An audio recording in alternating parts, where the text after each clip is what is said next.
Hey there, welcome to another Friday Night Watch Talk. I am your host, Bobby Legs, and I am joined by my friend Sam from the Casual Watch Reviews channel. Sam, it's been a few weeks, man. How you doing? Yeah, I've missed everyone. Yeah, thanks for having me back. Yeah, I'm doing good. Thanks. Yeah, Yeah. looking forward to it. So what's new? What's been going on? Well, I seem to have. I think last time I was on, I talked about the Grand Seiko that Yeah. I wasn't warming to. Yeah. So I made a little video on it, and little did I know that it was for one weekend it was the most viral critique of a Grand Seiko that I think has ever been posted on YouTube. So it went crazy. I think it's at nearly 90,000 views now, but Excellent. I think 40,000 of those were the 2 days after it posted. So little controversial, but I appreciate everyone that watched it, of course, and left a comment. Yeah, hey, look, I mean, like, you weren't being controversial to be controversial. You were just telling your experience, right? Yeah. So, hey, I get you. Hey, well, what do you got on the rest tonight? I'm actually wearing the replacement Grand Seiko. It's the quartz version. You can't see it really well. It looks black, but it is sort of a dark blue. Let's get a little. Yeah. Okay. Yep.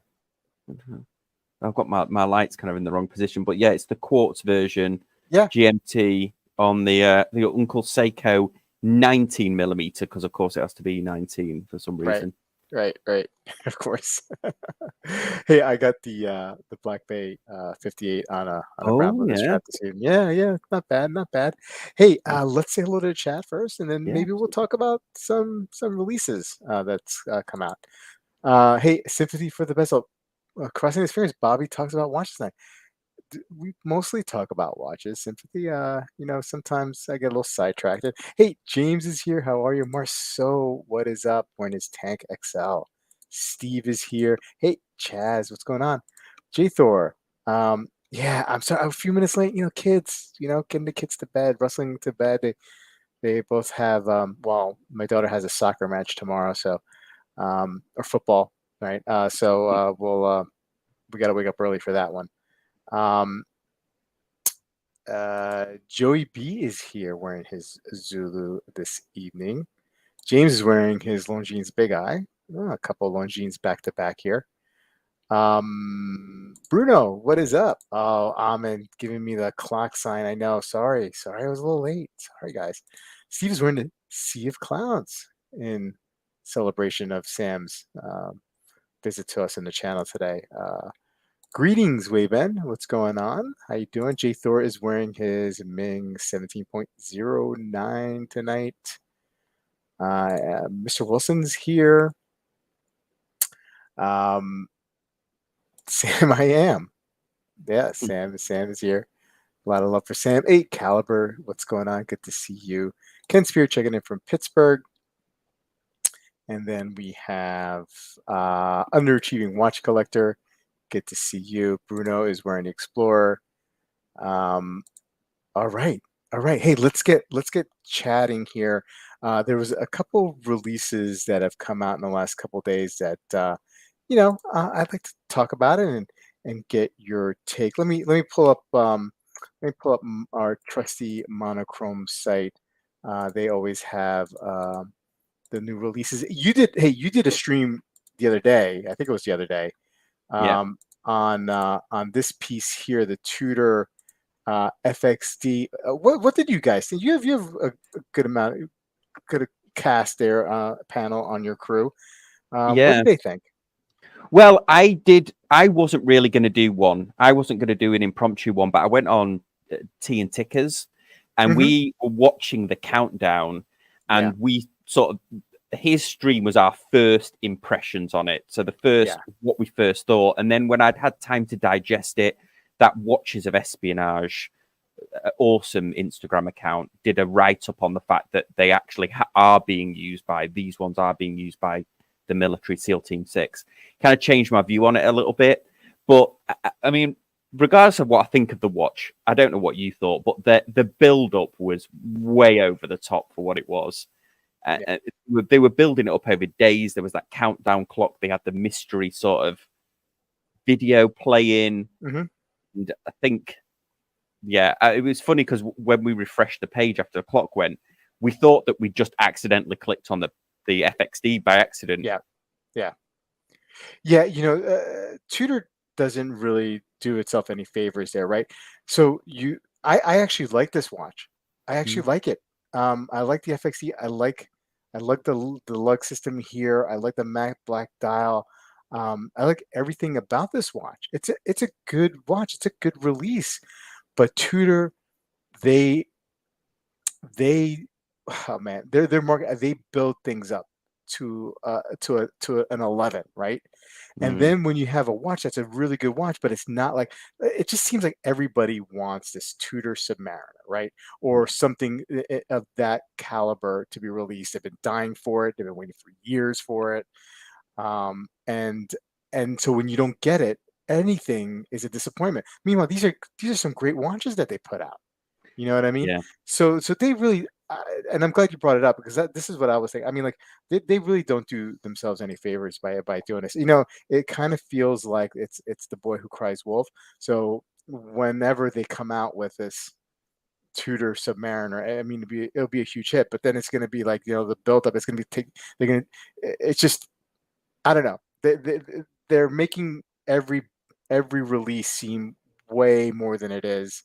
And I think it takes away from, like, when these big pieces eventually do come out, because I believe that Tudor Submariner is going to come out one day. That everybody's going to be like, okay, well, I mean, they'll still be happy about it, but like, I think it just does a disservice for any of the other releases that they come out with that are great, and then there's people are just like, oh, come on, man, we're not getting what we want. You know? Well, I wonder whether this is the closest we'll ever get. I speculated on my stream. I wonder if this is the closest to that Tudor Submariner we'll ever get. Yeah, I mean, I hear you. Why? But see, like, why wouldn't they release a Tudor Submariner, right? The thing would sell out. It'll sell out for months, for years. You know what I mean? Like, there'll be waiting lists for it. It's what everybody wants. They'd make a ton of money. Now, maybe, I don't know why they're holding off. Maybe they, you know, there's people who run these companies who are way more qualified than you and I. So I have to trust that they have some sort of game plan here. We know Tudor, owned by Rolex. You know, Rolex, we know for sure they play a long game, and they're very, very good at it. Not sure if Tudor does or not. Maybe we're seeing it happen before our eyes and we're not realizing it. But for me, it's like, why wouldn't they do it unless somebody from Rolex tells them, no, you can't do it. Then that's the only reason, right? Yeah, well, the long game might be 3 more years, because we looked into it on the stream that Tudor was founded in 1926. Mm-hmm. So it might be, if they're doing 100th, and the Tudor sub might be that 100th. Yeah. We've got another 3 years of perhaps incremental changes to the FXD and the 39 Pelagos. Yeah, I mean, it could be. I mean, like, I would think they would do it in an anniversary of the Tudor sub, whenever that was made. I don't know if, you know. That's a good point. Yeah. You know, but maybe 100. Maybe, I don't know. They're just not doing themselves any favors, I think, because, like, now it's just like, okay, yeah, here comes the build up, and we're seeing the Instagram and the epic films that they're making, and we're all thinking, oh, it's just going to be another Black Bay, or, you know. Right? Yeah, well, that's why I like the Watches of Espionage article afterwards, and I think it was so good that Hodinkee ended up quoting it heavily in their marketing, and that's why I wanted to go in and do my stream, because it seemed our initial impressions were that they were kind of conflating. To me, it seemed like they were conflating the history of the Tudor sub and its naval history with the FXD, and they were trying to, like, mash the two together. Like, oh, you remember this watch that was actually used by the US Navy? Well, here's one that looks a little bit like it. But then the Watches of Espionage article really went into the fact that this has been out for a while, this watch, and it's been made available to, I think, members of certain squadrons of SEAL Team 6, and they've been field testing it. Although it's not been issued to them, they've still had to buy it, probably at a discount, deservedly so. So there actually has been field testing, but you don't, and that changed my view on it a little bit. It didn't seem quite like they were making a history up. In fact, it had more modern history. But I wonder why Tudor didn't. Maybe they couldn't, but you would think they would have lent into that more than, it seemed like they were conflating the Tudor sub history. Yeah. Interesting. Mes9 is here. How you doing, Mes9? Hey, Sympathy likes that Team Tickers, guys. Hey, Thomas is here. How are you? I saw that Thomas had joined you. Yeah, first time we met him. Yeah, it was great. Thomas, great guy. He's been on the stream many times. He's hours ahead. I don't know how he stays up. I don't know how he does it. But he is dedicated to this hobby. That's what we love about Thomas. C-Clem 44 wearing the Bulova Lunar Pilot. Scott is here. Scott Tarlow. Tudor should come out with a 36 millimeter Tudor GMT. Yeah, Scott, I see what direction you're going. I would like to see them come out with the 39, not like the Black Bay Pro GMT, that, but something more like the 41, like that, Diet Pepsi or whatever they have now, the Diet Root Beer, but in like a Black Bay 58 case, like that like a Black Bay 58 GMT. That's probably a better way to say it. I would love to see that first. I know, Scott, you like the smaller watches, but I would love this, and the GMT would kill. Joey B, worst buildup ever was the current Ranger. We all thought it would be a new North Flank, but with the Greenland expedition, fell totally flat. I agree. Marcelo wants to see a grade 5 titanium 42 millimeter North Flank too. Bruno saying there's the conspiracy that Rolex won't let Tudor compete with Rolex. Joby, I really feel like the 39 Pelly is the closest to a Tudor sub we're ever going to see. Last Tudor vintage Snowflake Submariner 1974. I saw it selling for 15,500 pounds. So maybe next year. Maybe if it's going to happen anytime soon, it's going to happen next year. Maybe 50-year anniversary, right? Yeah, this idea that Tudor's won't allow Rolex to compete with them. I mean, the Tudor Royale is, if you see it in person, it's pretty close to a Datejust. It is, I would say, a true alternative to a Datejust in terms of quality and everything like that. So I think they're at least two competing lines that they have, and you could argue. And the Black Bay 41, the GMT. I mean, yeah, look, it even looks a bit like a GMT, doesn't it? Yeah. Sort of pseudo Pepsi. But it's got its own style design. I mean, they look similar, but you put them together, they're not similar. You know what I mean? So can't see why they couldn't do that with a Submariner or Tudor Submariner. I'm saying, isn't the BB-58 a modern day Tudor Submariner? What is the difference? Well, it's just based on, we're talking about the Tudor Submariner, more like the Tudor Submariner, right? I mean, like the Black Bay 58, I see where you're going, Amin, but I think there's still a distinction. I think people want to see Submariner on that dial from Tudor, right? Because the Tudor Submariner did have that on the dial, as I recall. Why would Tudor cannibalize Submariners from Rolex? I don't see it. I don't think they're competing. Be a cannibalization. Yeah, they're not really competing with each other. No, right? No, because more people, Tudor is it's mainstream, but it's nowhere near as mainstream. Nowhere near as mainstream as Rolex is. I mean, anybody who wants a Rolex Submariner wants a Rolex Submariner. Nobody who wants a Rolex Submariner is going to be like, oh, I just got this other watch because I couldn't get the sub. They'll wait on that list. I mean, the amount of people that you see wearing Tudor Submariners out in the wild is, eclipses anyone that you ever see wearing a Tudor. So yeah, I mean, I think like Tudor's becoming its own thing now too. Like there's people are it's aspire to get like a Tudor Black Bay 58. You know what I mean? Like Mm. or something similar from the Tudor. So it's not. I don't think they're competing with each other. Trust me, No, I I've don't. had both watches, the Black Bay 58 and the Submariner. And while the Submariner is the Tudor, the Submariner is like 2.5 times the price of the of the Black Bay 58. There's a difference, man. I mean that the Submariner is head and shoulders above the Black Bay 58, and that's the comparison that you hear a lot. And so they're different. We're talking different planes here, Mm. and not that one is better than well. Let me be careful how I say that, but I mean like I'll just leave it at that. I'll just leave it at that. I don't want to get No, myself I in agree. trouble. The bezel action and everything is Yeah. completely different. I had the Black Bay 58 as well but I got into that. I don't know whether anybody's coined a phrase for it yet, but I was one of those people that kind of had it for a little bit and then sold it on. Yeah. Thomas saying the best way that Tudor can market this new FXD is to make sure that it has Navy SEAL markings and the year of production, just like the original Marine Nationale FXD had. Pacific Turtle, I don't think Tudor will ever be allowed to use the Mercedes hands. Don't want them to. Yeah. Dan loves the release. He loves it too because it's titanium, I imagine. Joey P, I can't believe Steinhardt hasn't cannibalized Rolex yet. Funny stuff.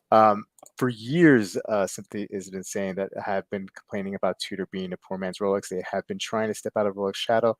So why would they come out with another similar? Hey, because it'll sell. Because it'll sell, and they'll prove that they can make a really good version of it as well, won't they? I don't think anyone said poor.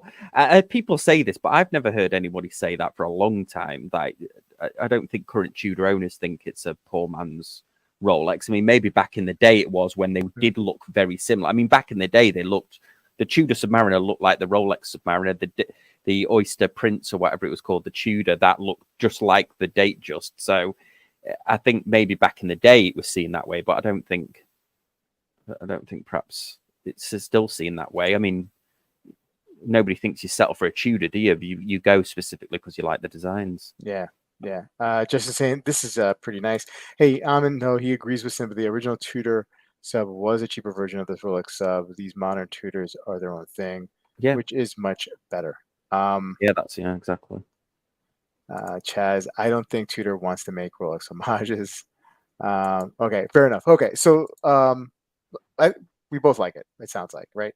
Yeah. I mean, honestly, if this it sounds crazy, but if this had the date on it, I would seriously consider buying it. Really? If it had a date complication on it. I like it the way it is. I don't want it to change. Don't change. Don't ever change. Well, at least give the option, because some of the. I mean, I know I was chatting to Jason over at Watch Rolling, and he was saying that military watches are supposed to be simple. Because I said I'd like it with the date, but a lot of the modern military watches, the Elliott Browns that are used by the the British Special Forces and the CWC watches, they all had date complications on them. The dive watches. So. Just to say, this almost makes me want a Marine National now version of the FXD because it looks punkier. Okay, hey, let's take a look at a couple other pieces here that have come out. I'm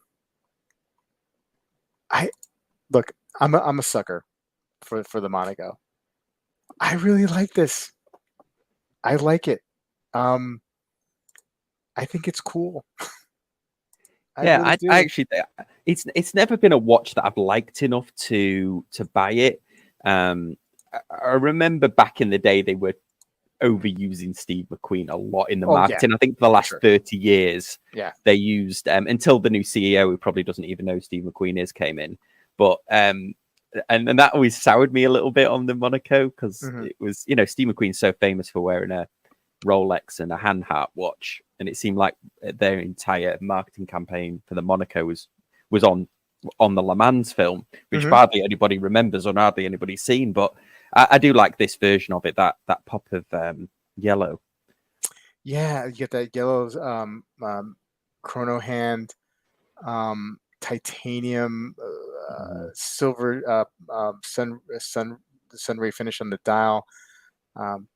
paired up with this blue racing strap. I think it's a handsome looking watch. I really, really like it. Like I said, I'm a sucker for these. Um, I've even put them on and know that they work on my wrist. I know a lot of people, it's a square watch and it's kind of a little thick, but you know what? This watch is perfect. If I wasn't going down my German watch rabbit hole that I'm going in now, I would love to add one of these days for sure. I see that about a lot of watches, I have to admit. I really like this one. Yeah, I like it. A little pricey, but I mean, How much is it coming in it's at? I think it was like nine. 9? Yeah, Yeah, nine Swiss francs. that was So the like nine. guest. Yeah, Yeah. yeah. So, I mean, yeah, it's expensive. I mean, but we'll probably see these come down discounted heavily on the secondary, I would imagine, at one point. Um, I know Justin's joking. Who is Steve McQueen? I know that a good job they'd be fighting words if you didn't know Steve McQueen was. Yeah, yeah. The new DLC coded Monaco looks really, really nice. Yeah, that one looks very, The very Dark nice. Lord, is it like the Dark Lord reissue? Or Mm-hmm. it looks Mm-hmm. like it. Okay. I'm totally digging this. I'm totally digging this. I'm totally gonna get one. Yeah, this and it's a great story as well. I hadn't until I read into this, I didn't realize that I knew Bruce Lee wore a Seiko at some point, and of course there's that one they call the Bruce Lee, isn't there? The Yeah. 61391. But I hadn't realized that he almost exclusively wore Seiko fives, which really adds to the story. But I mean, it's such a limited number. How are you ever going to get one? It's Yeah, such a yeah, limited right. It's production. only 15,000. I mean, yeah. No, I'm not too worried about getting one. I'm picking one up though. Yeah, and I like the NATO that it comes with. That's the sort of Kill Bill Yep. outfit. Yep. Yeah, love. Yeah, that finishes it off perfectly. Yeah, I don't know if you heard Sam, but I'm a little bit into martial arts now these lately. I've been taking Oh, karate class for really? like about a month and a half. I got my white belt. You know what I mean? I'm Oh, what you been doing karate or you've yeah, been? yeah. So I'm Oh, like, cool. I'm all about like the martial arts, and I always was a Bruce Lee fan. Anyway, growing up like in being born in the early '70s and remembering staying up at night when I watching TV when we only had like 13 channels, and it was like a Saturday night, like I forget what they called it, but it was like it was like a Saturday night movies or whatever it was, and every once in a while you'd get like a kung fu film, and it'll be like like a Bruce Lee flick, and just like totally being enamored by it, and just like, wow, what is this? This is so different the 1980s New Jersey at the time. I was like, oh, this is great. I love it. I love It's everything funny about because it. somebody commented on one of my videos about the watch brand Roma. They said, "Oh, you should check out Roma as a brand."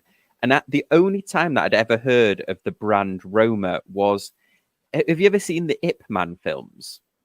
With so Sounds yeah, so Ip Man is basically the films are a sort of a dramatization of the Bruce Lee's mentor who trained him. okay. So in oh god, I'm going to forget it. It's like anyway, I forgot the type of martial art, but Wing Chun maybe it is. Mm, But the Ip Man films have got Donnie Yen, is it in? Oh god, I'm going to mess this up. But the second film, he has his dojo is on the roof of the building, and because he's struggling for money, but the building on the roof of the building is a Roma advert. Is the Roma symbols across the top to advertise on the top of this building are in yeah. like the vast majority of the film. So and I was like, oh, that I thought it might be a Chinese brand because it's the film's based in China, but I found out it's actually a Swiss brand Roma, and their watches do look pretty cool actually. They're Yeah. sort of sports watches kind of thing, like Datejust. Sort of Right. Right. Donnie Yen. Thanks, Amin. Donnie Yen. The outfit of Kill Bill was an homage to Game of Death. It Man is the man. Deep into the Bruce Lee's reads tonight. Love it. Yeah. Yeah, Donnie Yen. Hey, just like crazy irony that like the way Bruce Lee dies and and the way his son dies Yeah, in the filming. What was it? Was it The Crow, or yeah, like the follow up to? Oh, it was The Crow. It was the original Crow, right? yeah. He shot with like a blank, wasn't he? Or there was something else in the shot. Yeah, That, there's yeah, always some mystery there, and a real shame because he was Jason Lee. It was Jason Lee, right? His son, Brandon Lee. Brandon Lee. Yeah, Um, he was I think about to become a big star, right? I mean, like yeah, that. yeah. He's real handsome as well, wasn't he? Yeah, Real tall and handsome, and he suited that Crow character right. Good movie, by the way. I perfectly. remember seeing that in the movie theater. It's really, Yeah, I need to watch that again actually. yeah. I haven't It's seen it since then. But I remember really liking it. I just never had the chance to see it again. But I would love to see that again. Yeah, it's one of those films that you hope. I watched Blade again for the first time in a long time, and Yeah, that's still awesome. I mean, yeah, they're definitely the CGI is dodgy towards the end, but it's still an sure. absolute fantastic film. Sure, and that Bruce Lee biopic or biofilm was also very good too. Anyway, just so you know, I'm into martial arts now. So, okay. But yeah, I mean, sign me up. Anyway, I think these are going to be going for like 500. I think it was five hundred Oh, that's dollars, decent, isn't it? five It's going to twenty, a five nice twenty euro. yeah, it Yeah, comes in a nice presentation box and stuff. yeah, yeah. Get a couple straps. Very cool. I just like the bezel. The dial is nice. Mm. Yeah, no, it's a cool piece. I'm not a huge Seiko 5 fan, but I gotta tell you, this sign me up. Sign me up. Okay, enough Bobby Legs. All right, let's move on. See if there's any couple releases. We're gonna do an abbreviated version of the stream tonight. Got a couple things going on in the household that I need to attend to. So sorry, guys. So we'll pick one thing here. Do you want to talk about this, Grand Seiko? Um, Yeah. I haven't actually looked into it. yeah, So it's European. yeah, it's a European exclusive heritage of the 44 GS case. Hey, have you ever owned a Grand Seiko with the 44 GS case? No, I haven't, and I'm wondering if that's where I'm going wrong. My vintage Grand Seiko from the '60s, which is being serviced at the moment, the case isn't far off visually from this, but I haven't owned a modern one with that case. Yeah, I got to tell you, I had for a brief moment I had the Sea of Clouds, and I loved the dial of it, and that's what attracted me to it. But a couple of my watch friends, like Deb and a couple of people, 44 GS case, that's where it's at.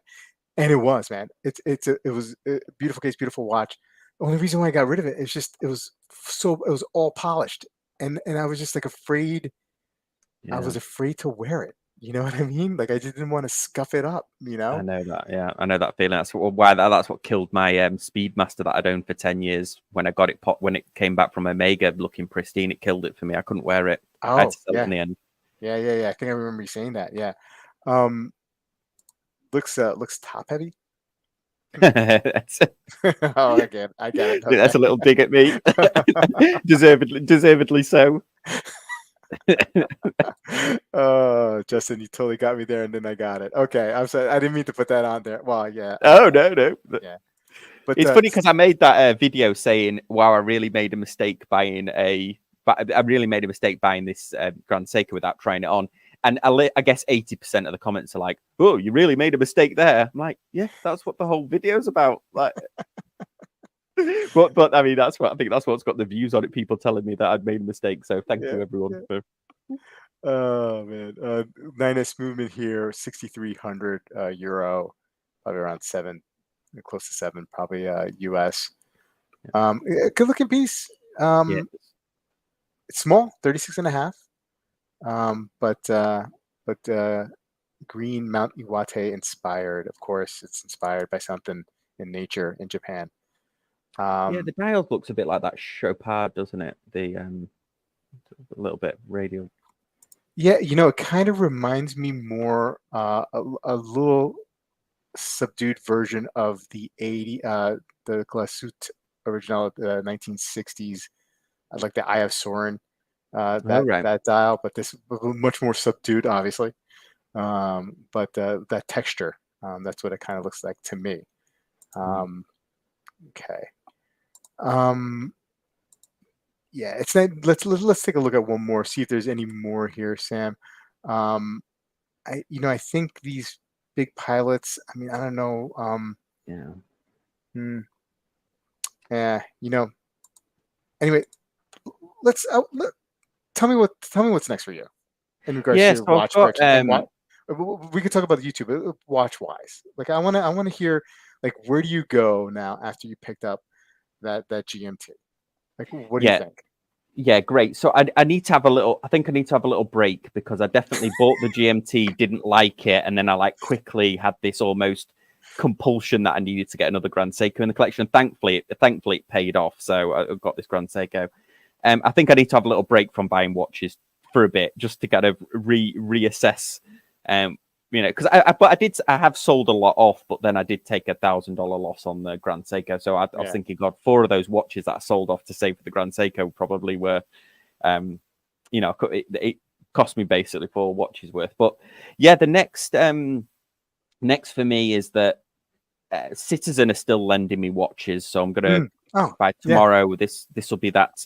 It's a Skyhawk, Citizen Oh, yeah, Skyhawk. yeah, yeah, yeah, yeah, yeah. So it's I actually like those. quite.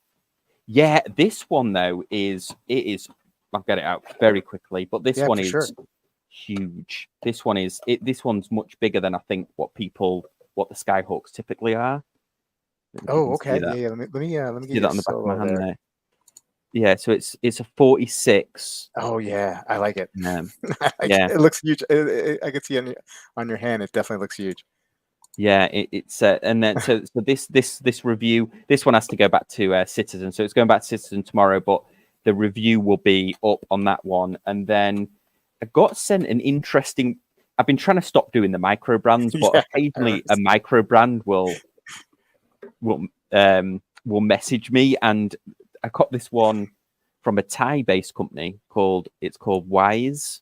I'm not crazy about the name, but Yeah. the case is they're saying the case is Damascus, but Okay. I'm beginning to learn that Damascus is more of a marketing term than actually.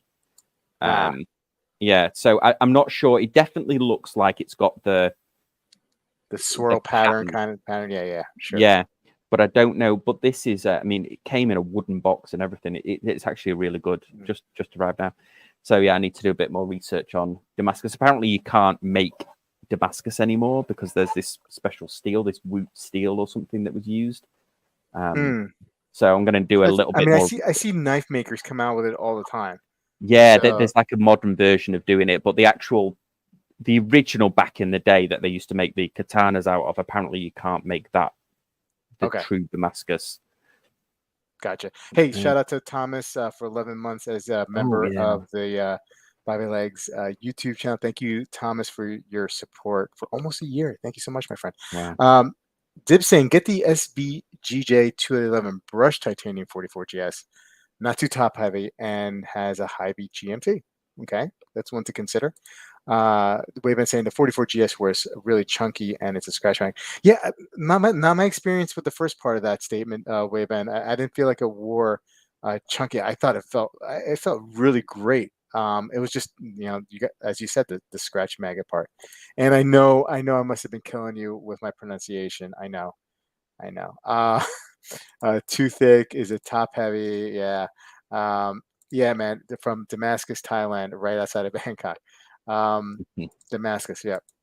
Um, well, hey, listen. I mean, I'm looking forward to seeing that Citizen review, and now I'm curious about that watch that with the Damascus steel. I would love to see some tight shots if you have Yep. close-ups. If you got those for sure on your next on your next reviews. Hopefully, they'll come out soon. Hey, anyway, Sam, thanks for joining me in No, this thanks for having me. abbreviated version of Friday Night Chat Talk. Chat, thank you so much for joining me tonight. See you on Sunday with another episode of Watch Soup. Clayton and Sanjay will be back, and will hopefully bring you a great show then. Have a good night. Have a great weekend, and see you Sunday. Good night, guys.